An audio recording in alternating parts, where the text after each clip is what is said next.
Welcome to 1022/7 headlines.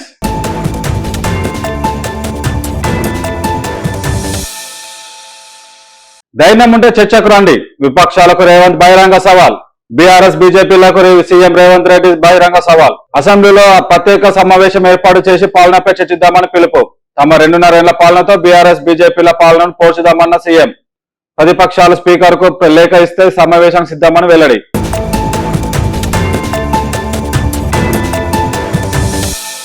తెలంగాణలో త్వరలో కమలం వికసిస్తుంది. బీజేపీ జాతీయ అధ్యక్షుడు నితిన్ నబీన్. తెలంగాణలో త్వరలో బీజేపీ ప్రభుత్వం ఖాయమన్న నితిన్ నబీన్. బెంగాల్ తరహాలో క్షేత్ర స్థాయిలో పనిచేయాలని శ్రేణులకు పిలుపు. అవినీతి కాంగ్రెస్ ప్రభుత్వాన్ని గద్దె దింపుతామని వ్యాఖ్య. రాష్ట్ర సమగ్ర అభివృద్ధి డబుల్ ఇంజిన్ సర్కారు అవసరమని స్పష్టత.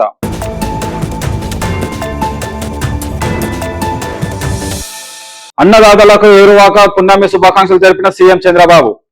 అన్నదాత సుఖీభావ పీఎం కిసాన్ నిధులు జమ చేసి అండగా నిలిచామని వెల్లడి. ప్రకృతి వ్యవసాయంతో భూమిని ఆరోగ్యాన్ని కాపాడుకోవాలని పిలుపు. ప్రభుత్వ సలహాలు పాటిస్తూ రైతులు సిరులు పండించాలని ఆకాంక్ష.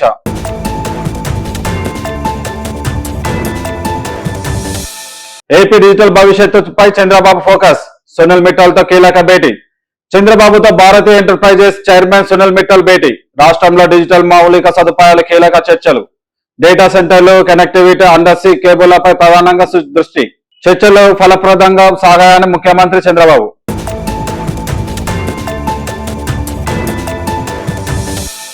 కరాచీపై దాడికి పాక్ ప్రతీకారం. కమాండర్ సహా 28 మంది ఉగ్రవాదుల హతం. కరాచీ రేంజర్స్ హెడ్ క్వార్టర్స్ పై ఉగ్రవాదుల ఆత్మాహుతి దాడి. ప్రతీకారంగా ఆఫ్ఘనిస్తాన్ పై పాక్ వైమానిక భూతాల దాడులు. మరింత పెరిగిన పాక్ ఆఫ్ఘనిస్తాన్ సరిహద్దు ఉద్రిక్తత.